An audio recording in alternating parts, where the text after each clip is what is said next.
guys? Hope you're good and great. It's been a long time and I didn't see you, and thank you so much to my fellow teammate Jean-Michel and Christophe that keep the live going when I was not really feeling well. To be honest with you.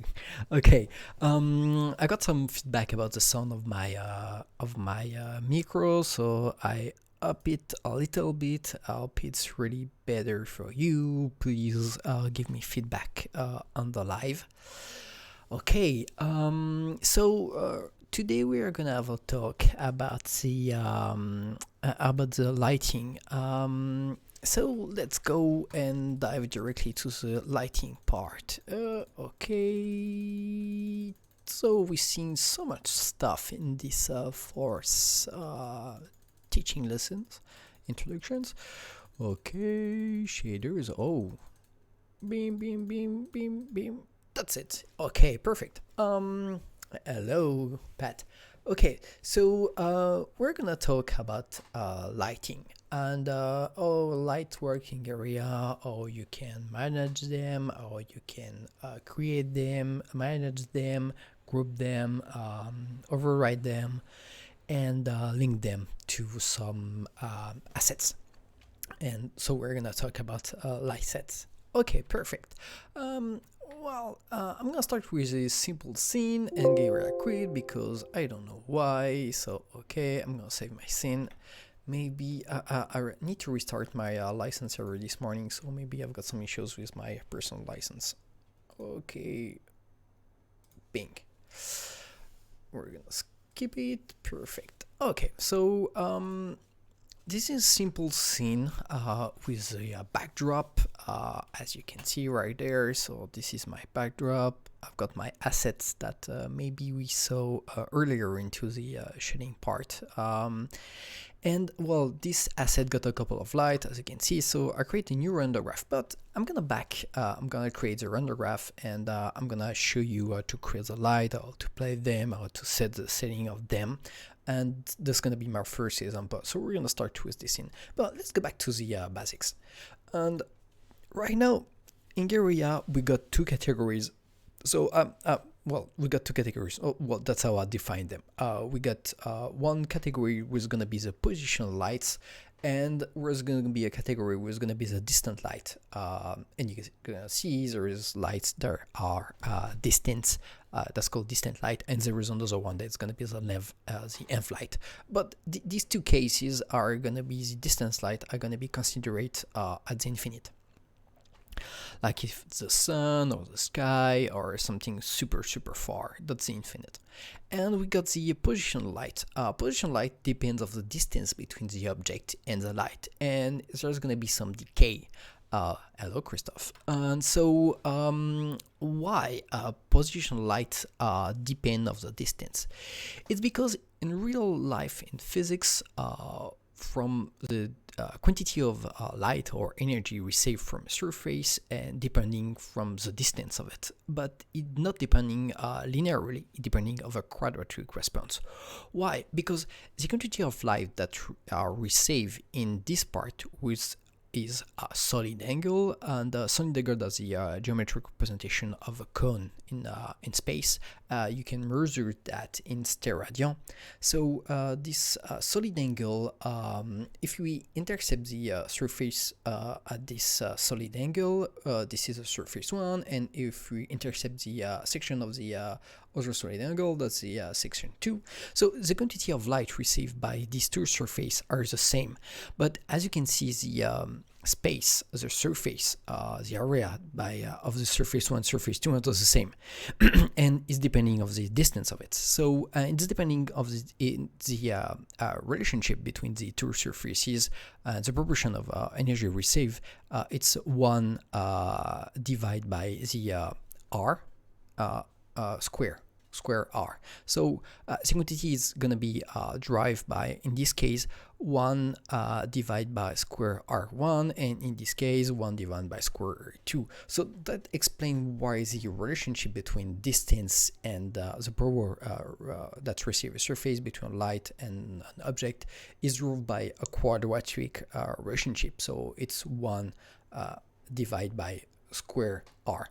But that's something we can tweak in CG. But in real life, you can tweak that, and I know some of you guys maybe know that some running engine that choose to be you can change that. It's going to be always in quadratic. So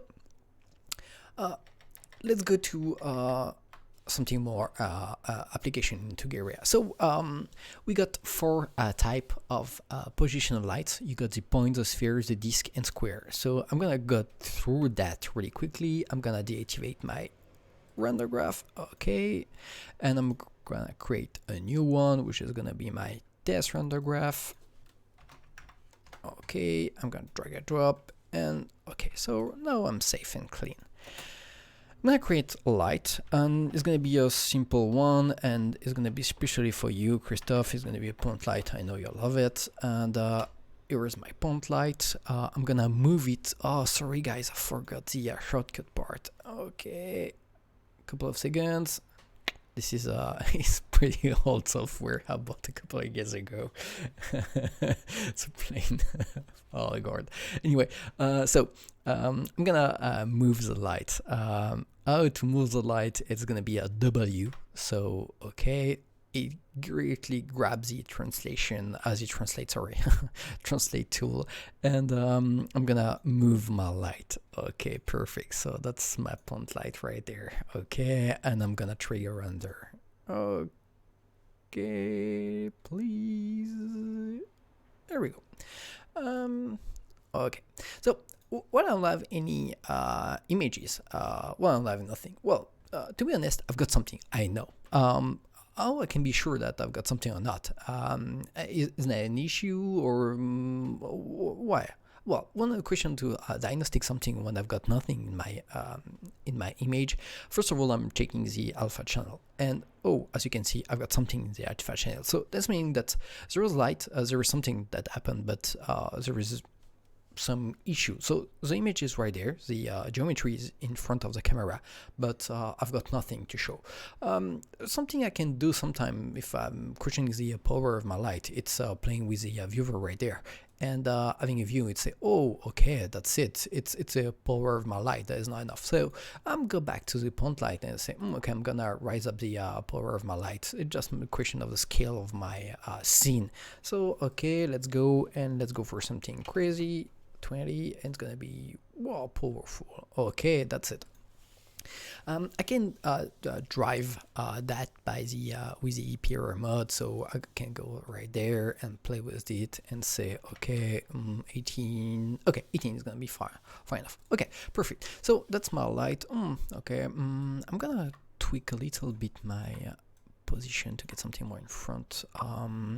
Okay, so I press Shift C for being the view of the camera, and I'm gonna respect what I learned from the great teaching classes of my friends. Okay, I'm gonna move the light away from the first frame of the camera. So okay, that's it. That's my light. Perfect. Makes something weird because for many region of the surface, too, that is, I guess, is gonna be white. If I wanna go for something more, okay, no, it was great. That's okay, it's not pure gray. It's 0.22. Okay, I'm gonna go with that, and I guess I'm gonna be corrected in the live. Okay, perfect. So that's it. That's the light. I've got right there the light. Perfect. So I'm gonna play with this light, and I'm gonna back to my render graph right there. Perfect. So this light, basically, it's a point. That's something that doesn't really exist in the true world. It's not a physical light, and this light, yeah, there is some case that can be compared to a point light. We got a chat with Christoph earlier, a couple of months ago, and there are some cases that can be compared to a point light, something like a flare in the sky, or something really ephemeral like a firework, something like that. But okay, let's go with the point light because that's the simple stuff that we can drive. So well, in the light, you got, first of all, you got a switch, so you can switch on or switch off the light. That's it. You got the type, so that's something that we're gonna play with later back. We got the set, so that's something that we're gonna play also later. And we got the color. So first of all, I can tweak the color, and well, I love to do, and I know you guys in lighting love to do that also. I'm not gonna pick a color like with a tool like this. I'm gonna switch directly to the black body gradient. So black body gradient can be used to drive directly the color, and I want to go for something like for 4500, and it's gonna be start to be a little bit warm, but I can go for something 65, okay, or I'm gonna go to the 66,000, okay, that's it.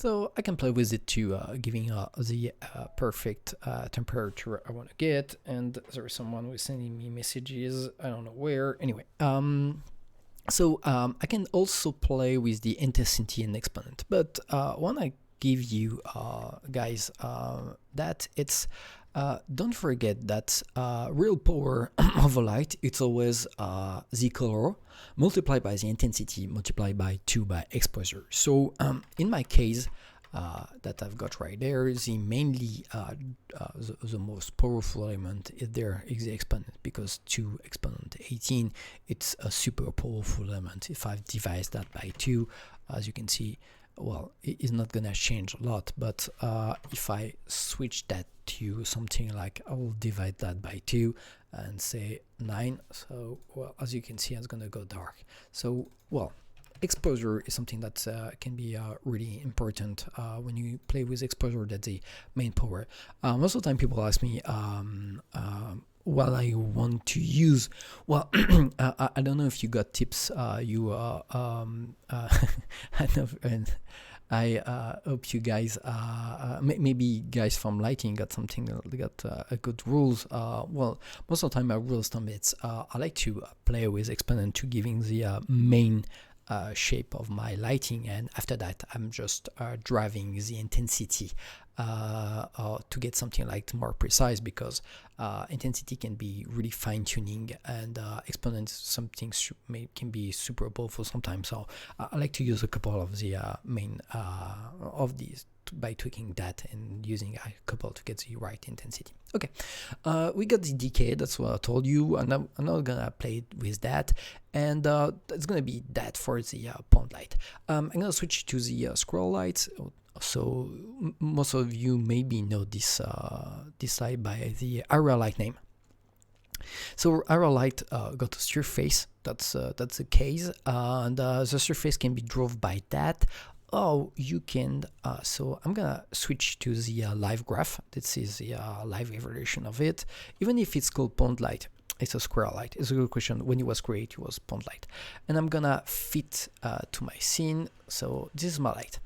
And I've got 2 ways to change the size of the light. I can play with this slider, but I can also use my gizmo right there. Please, please, please never scale your light. Please use only the gizmo right there. It's gonna be the only way to drive the size of your light. Okay, but I can earn my light like that, so I can play with the size. So I'm gonna say, okay, I'm gonna keep it for something like 5. Okay, perfect. And I'm gonna go back to my I'm gonna go back to my point light and move to my basic tool. Perfect. I'm gonna save my light, and I just want to show you how we're gonna give something different in terms of lighting. Okay, well, there is surface, so it's way more powerful. I was hoping it was something like more just question of shaping. Anyway, long story short, so as you can see, it's gonna drive. Okay, maybe no, it's gonna be too much powerful. Anyway, so this is a square light, and this square light is gonna be drove by the size of my light, and I'm gonna save this image, and we're gonna compare that with another case. So we're gonna raise up the size of my light, and as you can see, most what it do, it's gonna change the shape of my asset. Well, I want to go back for something less powerful. Let's say that I'll go back to something like 10. Well, it's not enough. Okay,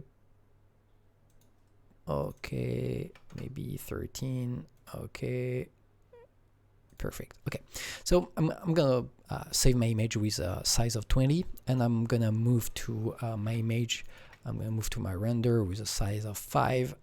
Okay, so what I will show you, it's most of the time people asking me how to change the way the shadow is working. The shadow is working mainly with the area light in question of size and shape. It is gonna shape your light because as you can see in the size of 20, the shadow is really diffuse, and in the size of 5, my shadow, it started to be sharper. And if I go for something super tan here, so it will give more sharper effects. So most of the time when you want to play with the sharpening of your lighting, it's going to be the question of the size, and you need to use size X and size Y to drive that. So center, okay, so well, I don't know, Antoine, about the question. So do you have a center list for driving the light with a transform? In fact, it's not that true. It can work.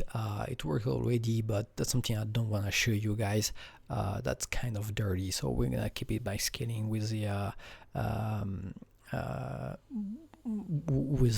size and the gizmo light system. But that's something that we can do, and if you use a parent, it's going to be super interesting to use that, but I don't want to scale the light directly. That's something that we can go to have a look further.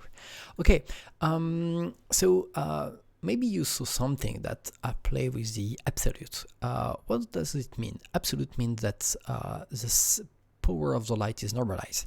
As you can see, even if I change the size of my light, the power of my light didn't change, and what the main impression of energy is going to be the same. It's just a question of is my light is soft or not. So right now I'm gonna deactivate the absolute power, and as you can see right now, it starts to be super powerful. So I'm gonna go back to something less powerful, and I'm gonna tweak like that. Okay, perfect. So I'm gonna save this image, okay, to compare that, and right now I'm gonna rise up the power. So if I change the light, and so I multiply by 2 the size in the width and height of my light, so in fact it's gonna result in the power of 4. So this image is gonna be more powerful. So what does it mean? It's if you uncheck the absolute box right there, it means that the size of the light is gonna drive also the power of the light. So that's something if you want to play with.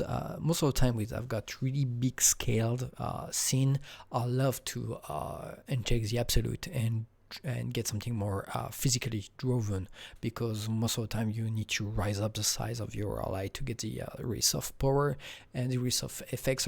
So that's one of the way to didn't play with the exponent element and getting super high elements. So most of the time if you wanna keep it simple, don't keep it check the absolute.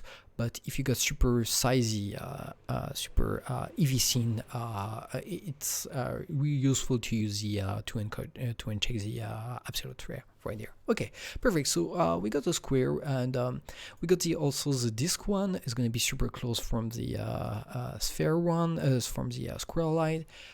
Just surface, but it's only a square. And last but not least, the sphere. Sphere is going to be a sphere, like say. There is no surface, so the only main element that you can draw, it's the size of my light right there. So I'm gonna uncheck it and have a look. Okay, let's go back to the 13 power. Okay, nice. So as you can see, it's a super soft render, and if I'm raising down my size, it's gonna be closer to my point. And if I go for something super tiny, I've got a super sharp effect in terms of shadows. So that's one way to draw the softness of your light, playing also with the size. I know most of people don't like to use points, so use sphere if you want to get something that's spherical, of course. Okay, perfect. There is also something that we can, so for the distant family, there is two types of lights. There is the distant light and there is the env light. So first of all, sorry, right there, so I'm gonna create a distant light. Okay, perfect. That's something I love to do. It's drag and drop directly my light into my viewport. That's something that can be useful, and that's a really good way to handle the position of the light. Like if you are into a camera, you can switch back to the camera that you got right there and switch back to the camera. You need to press L and go back to the distant light right there. Okay. I'm gonna move back from. Okay, so distant light are, like I told you, infinite light. It means that they are something like super far away, and there is no decay, so the power is going to be the same, no question of distance. Okay, let's play with it. That's it. That's my distant light. It's very useful if you wanna play with, if you wanna simulate the sun on the Earth. That's one you wanna play with. As you can see, there is no decay at all. It was removed. You got some interesting settings that you can find in the positional light. Is going to be the angle. So I'm going to save the light to show you guys. So this is an angle of 1, and I'm going to change to an angle of 10.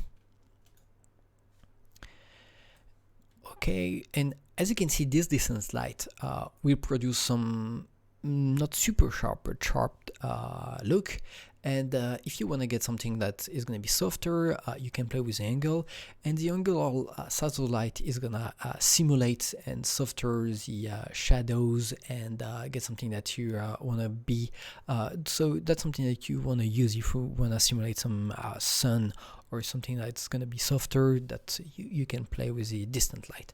So if you want to get something sharper, I guess the minimum is 0.1, and you can get something sharper. As you can see, the shadow is going to be right there. Okay, so that's our distant light. And last one but not least is going to be the env light. Right there. So main light main day is going to be an omnisphere, so that's the most of the time you can use that within HDRI, but right now it's just a sphere that's it's lighting from every point, so we are inside the sphere. That's why there is no more shadow. In fact, there is only occlusion shadow, contact shadows, but there is no drop shadow anymore because light is everywhere. Okay, I'm gonna change that for getting an ambient light. Wow, it's so full. Sorry guys, and it's a nightmare. Okay, let's go back to the white. And most of the time you wanna use that within an amp map. And I need to disclaim you, HDR light in Guerilla work only with EXR file for many reasons. I'm not gonna talk about why it works only with EXR file, but you need to use EXR file, so you need to convert something to use that. And I'm gonna grab, I guess I've got some HDRI around, and okay, Let's have a look into my source images right there. HDRI, perfect. So I'm gonna grab something simple, and it's gonna be a simple HDR I get from the internet. It's gonna be this one. Okay, so that's a simple HDR. Okay, I'm gonna have a look at the other one. Okay, it's not the one I want to use. This one is bigger. Okay, that's a bigger one. Perfect. I'm gonna play with this one. So this light, this map, it's a lot long, and that means that's the it's a 2:1 ratio, and there is also a way to capture HDRI, but it's the most common one. And I'm gonna go to my env map, and I'm gonna drag and drop my map right there. Pass, perfect, and I'm gonna force it to say that it's gonna be light long. Most of the time it's gonna be able to diagnostic automatically, but I don't want to play to trick it, and because I know it's a light long, I'm gonna ask for a light long render. Okay, perfect. So okay, and right now it's rendering with my HDR, and I can be sure that it's a right HDR. I'm gonna have fun with my Ganesh asset, so I'm gonna use that, and I'm gonna override the metal, and I'm gonna get a sharp metal to be sure it's a pure mirror. Okay, so as you can see, it worked. We got the reflection of the RGR. If I want to be sure, I can play with a crumble or something like that, but it's far enough. It's way enough for having a look about my light. Well, this one is not enough powerful, so I'm gonna go back to my render graph right there, and I'm gonna go back to light, and I'm gonna play with the exposure, and it's gonna start to give me something more into the shape I wanna get. Okay, perfect, and it's more too blue in terms of my ambition, but fine enough. Okay, perfect. So so we saw really quickly where the two main family of lights. There is the positional lights, there is the env lights, distance, and sound is very low on my end. Okay, so I will talk more in front of the microphone. Sorry guys.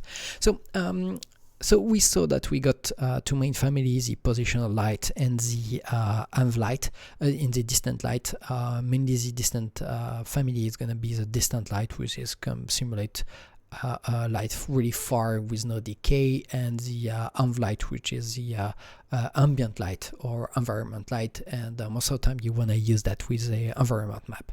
Okay, so I'm gonna go back to my basic light. I'm gonna create a point light to be simple. Okay, perfect. And I want to show you guys, it's I've got something more that we didn't talk. We got shaders. What mean light shaders? Shaders are a basic element that can constrain the light in terms of shape. So what we got? I'm gonna go for the simplest one, and the first one is gonna be the cone one right there. I'm gonna create one, and I'm gonna first of all I'm gonna place my light. Okay, perfect, and I'm gonna create a cone shader, and as you can see, it just created a tiny cute cone.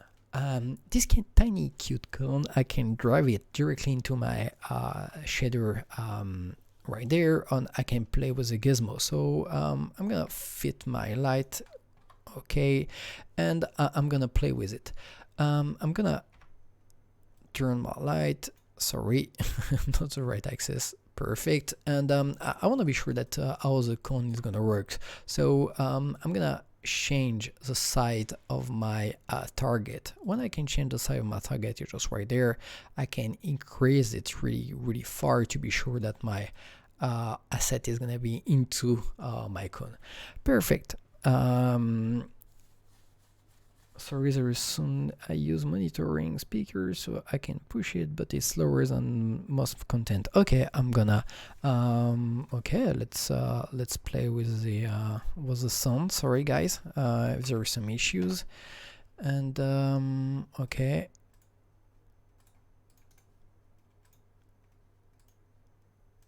let's go full power, guys. and it's not, yeah, it's a little bit clipping, so I'm gonna raise a little bit. So okay, perfect. Hope it's better for you. Okay, perfect, guys. If it's too loud, please tell me. Okay. Okay, so I'm gonna switch back the power of my sound. It's always hard to that everyone is really happy about that. Okay, perfect. Okay, well, we're gonna try to average something. So basically what I create, it's I've got a light, I've got a constraint in it. It's right now it's just a cone. I just raise the size of my target, and I can play with my angle. So as you can see, I raise down my angle, and what I've got is not powerful enough. So we're gonna go back to the issue that we faced earlier. It's gonna be a question of power, and yep, that's it. And so as you can see, I've got a really simple, tiny light. It's really a hard case to light, so that's why I've got tons of firefly around. It's not something that I want to show you a really cute asset, but there is a lot of metal and a lot of caustic, so that's why it's fireflying a lot. And but well, that's the way it's working with my point light. Anyway, long story short, point light right there. I've got the shape, I've got the shader. That's it, and that's my cone system, and you can drive it. I can directly grab, like I show you. Okay, okay, I'm gonna grab it this way, and as you can see, I can dwarf that, and I can also use the penumbra effect. What does it mean, the penumbra effect? It's the question of it's called delta in my case. That means that this part is going to be 100%, but this part is not going to be 100%. It's going to decay to 0. So that's why I've got a powerful element in the center. It's going to decay along to the element right there, along to the to my asset. Okay, perfect. So this is my point element, but I've got many ones. Most of the time, in terms of shaders, we're gonna like to use also, we got cylinders, we got frustrum, which is gonna be something like that, meaning that it's like a pyramid, square base pyramid. And I'm gonna remove it. Okay, most of the time we want to use something that's different. It's not gonna shape it in terms of projection. It's gonna shape it in terms of zoning effect. What does it mean? We can create some constraint that's gonna be like this one, a sphere, and this sphere is gonna drive that my light is not gonna light over farthest than this sphere. So I'm gonna use perfectly that. Okay, and as you can see, my light is not gonna affecting object farthest from this element. If I'm switching off this sphere, okay, this is what it look like. But if I'm gonna raise up my the power of my light to get something like a super powerful effect. Okay, but I can use the sphere right there and drove this zoning effect right there, and as you can see that it's gonna stop directly in front of my element. So I'm gonna keep it right there. We're gonna get something that's gonna be super. Okay, perfect. So that's the effect I want to show you guys. It's meaning that it's gonna start to light the element, and not I guess that's why I know it's super. I just understand why I've got this reflection right there. Just the bloom effect. Okay, maybe. Okay, anyway. So as you can see, it's gonna draw the light and light the element, and not going further than that. And I can show you that directly right there. You can see that the zoning effect is gonna stop directly in front of my element, and it need to be inside the sphere to be light. So that's a way of that's a trick that we can use in lighting to constrain the light and getting something that's gonna be super. Any feature in your area to select only light in the viewport. Yes, you got one. You can only show the light. So that's one of the way that you can pick only the light. It's because I've got more elements, so that's why when I'm picking, it's not always able to pick the light. But if I want to see only the lights, I can be able to pick the light right there. That's one of the tricks that we can use, and I remove also the camera right there. So we can use constraints to constrain the shape of the light right there. Okay, perfect. There is the IES one that is something that's mainly different. I wanna direct you to the tutorial of Christophe, who talk a lot about the IES light that he used in this scene. That is a really wonderful scene. Anyway, long story short, so combination of light mainly is gonna be light type plus a shader if you want to. As you can see, it works or not, and you can directly get presets light if you go directly to Spotlight. The Spotlight is a combination with a point light and a cone light. So you can create yours, or you can use directly the preset. You got square Spotlight, which is going to be a combination of a square light and a first room light right there. So now we know how to create them. Okay, so we go all through that. This is a light, this is all settings that we can use, and the overall power of light is a combination of all the elements. And that's something that I didn't show you already, guys, and that I love to show people. I'm gonna save my scene maybe for further question, and I'm gonna open a scene that I already prepared earlier. And locator right there, so I'm gonna remove that. Perfect. And what I create in this scene is really simple. I just create empty nodes where I'm just giving some position. So it's just empty node that I create with a script, and they get position.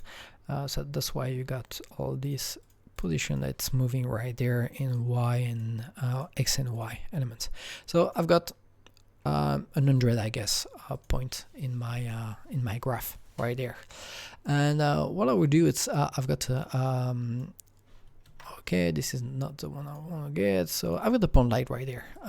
As you can see, if I'm moving through my live graph, I don't have anything under my light. So what I have to do is I'm gonna pick one of the locators and I'm gonna connect it to my light, and that's the way of link element to link a transformation to a light.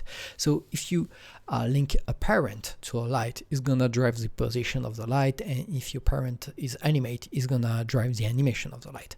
But so that's super simple. If I start trigger render, as you can see, I've got my first light right there. But I want to do something else. I want to create a shitload of light. So what I will do is I'm gonna ask Guerilla to grab the parent of my group, and I'm gonna create sorry, this is not what I want to get. So I'm gonna connect a light, and I'm gonna say that I want to connect all the locators directly through the light. And as you can see, it's gonna create a lot of light. In fact 100, because I've got a square 10 by 10 lights. So that's really a good way to create a lot of lights, really a lot of lights really quickly. If you got locators on any element that are going to be in the modulation, you just have to connect the transform, and that's how we create a lot of light. And right now, as you can see in the live graph, you got a lot of point light right there, and there is instantiation. What is instantiation light? As you can see, it's right now it's blue, so that means that's in instantiation of the light.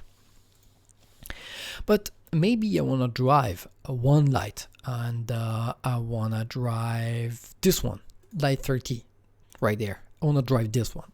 So I'm gonna pick this light and I'm gonna connect it to my graph, and right now I'm gonna edit my attributes. How can I edit the attributes of light? I'm gonna create a light attributes right there, and if you saw what I show you with the override chapters and what I show you Jean-Michel a couple of times with the override settings, I can override my settings. So right now I'm gonna change the color, so I'm gonna override for this light my color just by checking this. Is gonna switch to override, and I'm gonna choose the color I want to get. I just need to change the default settings. It's gonna override directly, and bing, voila! As you can see, it's driving this light directly. But I want to go further. I want to drive multiple lights. So I'm not gonna pick light per light. I'm gonna create something. I'm gonna grab something funnier. I'm gonna say that right now within a regular expression, I'm gonna ask Guerilla to call to select all the lights that are in the group of the 30s. Up right there. I'm gonna create all the lights that I'm gonna that are finishing by 2. Bing. Voila. So that's a good way to connect light. Maybe I've got a mess up with my naming convention. Oh, okay, I've got issues with my naming convention. That's why I've got not all my light that are connected right there. But that's a powerful way of working with regular expression. I can group my elements and edit lights by group, and of course I can change the power of my light, saying that this one's gonna get the exponent of 1 and those are gonna be more powerful, or I can edit everything I want, but this one is going to be always the main one. So this means that this one is the parent one that creates this. So if I want to change my mind, I say that this all the lights are going to be more powerful. I got totally the right to say that the role group is going to be powerful. So that's a way of you can work with grouping light and edit only elements with regular expression and grouping them with regular expression, and only get light attributes that you can work with. Of course, light are gonna irritate from the parameters of your elements, so I'm gonna switch all the light with sphere light right there. Okay, perfect. And this parent, this locator, I'm gonna change some geometry of it. So I'm gonna add a transformation. I'm gonna scale it. Okay, let's go for something scale up. And as you can see, my sphere, it was raised up. So to answer the question of Antoine, you can use a parent to drive the scale of your element. And this one is going to be bigger than the other one, and as you can see, it's going to be softer because it uses a normalize and not absolute. That's why there is the same energy, just softer in terms of power. Okay, so that's really a good way to work with a lot of lights. If you got a modulation that can use locators of, that's the same way if you wanna create some animation of light. You just have to animate the locator, or you just have to stick the light onto the locator, and it works real perfectly, like the one I'm showing you guys. One last thing I want to show you before ending this live. I want to show you simple case of light sets.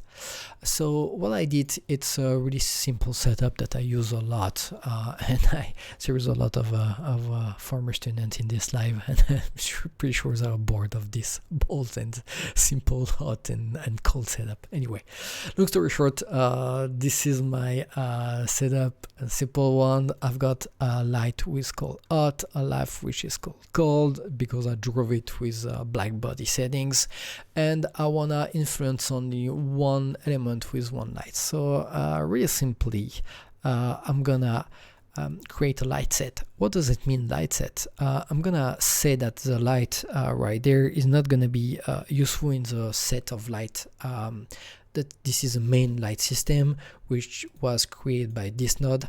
So simply I'm gonna change the light set by going to light hot right there. So meaning that my light right there, it's only sending lights into the object that are into my light hot. And right now, if I'm picking elements and go to linking, I've got only elements that are getting the lights and not light hots.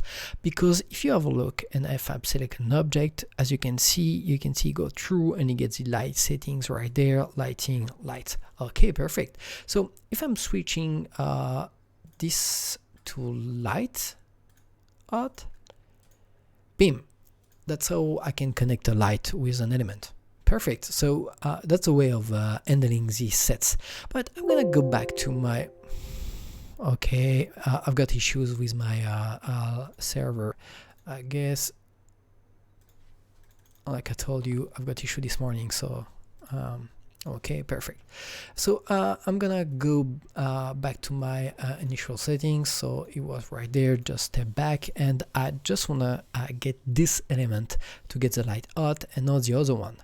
What I can do is I'm gonna merge this object and I'm gonna create a set node, and in this set node I'm gonna add the light hot settings. And right now, as you can see, I can create a light set. What does it mean? It's this light is creating a light set hot, and it's gonna be only affecting the object that's gonna be in the light set hot, which means that this one is gonna through my light set right there, but this one, as you can see, is not going through my light set right there. That is gonna be the hot one. I'm gonna call it hot right there to be sure that's hot one. Perfect. So that's how we can handle light set or not, and I can also remove it. So I can say, okay, you work with the lights hot, but you are not affecting anymore by the light set, basic one.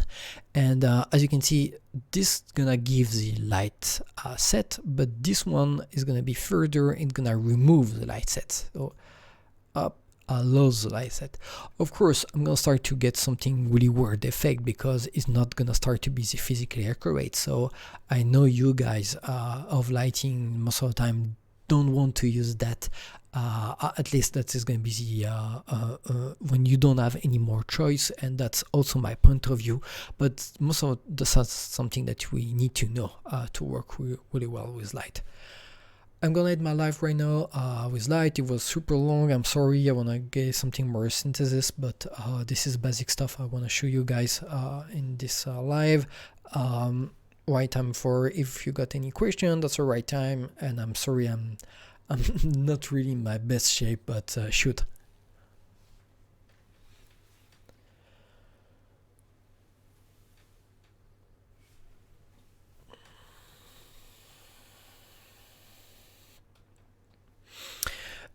So yeah, you already asked for that, Christophe, in another way. So I'm sorry, I'm not gonna answer you. No, I'm kidding. It's okay. We need to spend time of driving. We need. I need a correspondent between ACCG and Kelvin temperature. That's the only way we go. And we need to spend time. And please, Ben, if you listen to me, we need to spend time on this.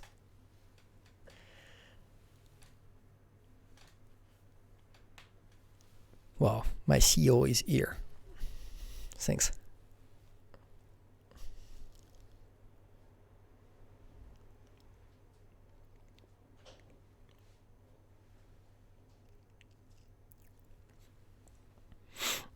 Okay. Yeah, like the boss is saying that yeah, Scarlight is using I've got issues with my license server, sorry guys. Well, and I don't have it didn't connect on my free license. That was it. Okay, let's go back to the free license settings. I need to restart my license server. And yeah,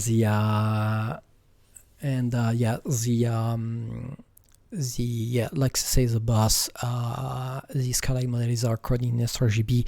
In fact, all the Kelvin system is coded in is hard coded in sRGB. That's something that we need to work with quickly.